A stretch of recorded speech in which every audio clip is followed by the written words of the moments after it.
નમસ્કાર, voice of Mahisagar news channel પર આપનું હાર્દિક સ્વાગત છે। હવે જોઈએ મહીસાગર જિલ્લા એમજીવીસીએલના કર્મચારીઓ અને આમ જનતાને રોડ ખાતાનો અન્યાય। તાત્કાલિક ધોરણે મહીસાગર એમજીવીસીએલ કચેરી સામે રોડ ડિવાઈડરમાં કટ આપી બેની હાલાકી દૂર કરવા માંગ। શું સામાન્ય જનતા સાથે અન્યાય? મહીસાગર જિલ્લામાં આવેલી એમજીવીસીએલ મધ્ય ગુજરાત વીજ કંપની લિમિટેડ કચેરી ખાતે દરરોજ આશરે 500 કર્મચારીઓ અને જિલ્લાભરમાંથી આવતી આમ જનતાને ભારે હાલાકીનો સામનો કરવો પડી રહ્યો છે। હાલની વ્યવસ્થા મુજબ એમજીવીસીએલ કચેરી સામેના રોડ ડિવાઈડરમાં કોઈ કટ માર્ગ ખુલ્લો ન હોવાને કારણે આ તમામ લોકોને 2 કિલોમીટરનો વધારાનો ફેરો કરીને કચેરીએ પહોંચવું પડે છે। આના કારણે સમય અને ઈંધણનો બગાડ તો થાય જ છે, પરંતુ ટ્રાફિકની સમસ્યા પણ સર્જાય છે। વારંવારની રજૂઆતો છતાં સમસ્યા યથાવત। શું આ લોકશાહીમાં અન્યાય નથી? આ બાબતે સ્થાનિક જનતા અને કર્મચારીઓમાં વ્યાપક રોષ જોવા મળી રહ્યો છે।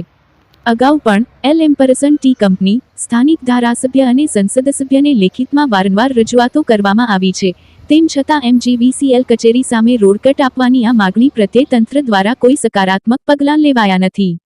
લુણાવાડા ખાતે પણ હોટલો અને શાળાઓ જેવી ખાનગી સંસ્થાઓ માટે રોડ કટ આપવામાં આવે છે, ત્યારે સરકારી કચેરીના 500 કર્મચારીઓ અને હજારો આમ જનતા માટે આવી પ્રાથમિક સુવિધા કેમ પૂરી પાડવામાં આવતી નથી તે એક મોટો પ્રશ્ન છે।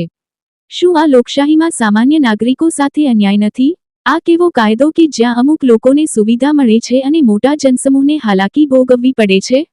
તાત્કાલિક પગલાં લેવા માંગ। તમામ લોકોનું સ્પષ્ટપણે માનવું છે કે આ સ્થિતિ અત્યંત અયોગ્ય છે। એમજીવીસીએલ કચેરીના મુખ્ય પ્રવેશદ્વાર સામેના રોડ ડિવાઈડરમાં તાત્કાલિક ધોરણે કટ આપીને વાહનવ્યવહાર માટે સીધો રસ્તો ઉપલબ્ધ કરાવવામાં આવે। આ એક નાનકડો ફેરફાર 500 કર્મચારીઓ અને દૈનિક સેંકડોની સંખ્યામાં આવતા ગ્રાહકો માટે મોટી રાહતરૂપ સાબિત થશે। આપને વિનંતી છે કે આ જનહિતના કાર્યને પ્રાધાન્ય આપી વહેલી તકે આ સમસ્યાનું નિરાકરણ લાવવામાં આવે। આ પગલું ટ્રાફિક વ્યવસ્થા સુધારવામાં અને સમય તથા ઈંધણના બચાવમાં પણ મદદરૂપ થશે। આશા રાખીએ છીએ કે તંત્ર દ્વારા આ બાબતને ગંભીરતાથી લઈ યોગ્ય કાર્યવાહી કરવામાં આવશે અને સામાન્ય જનતાનો અન્યાય દૂર કરાશે। Bureau report, voice of Mahisagar news.